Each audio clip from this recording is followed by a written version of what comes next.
இன்று ஒவ்வொரு பகுதியிலும் தமிழகத்தில் பரவலாக்கப்பட்ட வளர்ச்சி கிடைத்திருக்கிறது என்றால் அந்த வளர்ச்சிக்கு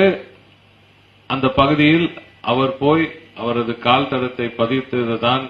முதல் காரணமாக இருந்திருக்க முடியும். அப்படிப்பட்ட ஒரு மகத்தான மனிதர் தமிழினத்தை மட்டுமல்லாமல் ஒரு மகத்தான மக்கள் இயக்கமான திராவிட முன்னேற்ற கழகத்தை 50 ஆண்டு காலம் கட்டி காத்து இன்று இந்திய அளவில் ஏன் உலக அளவில்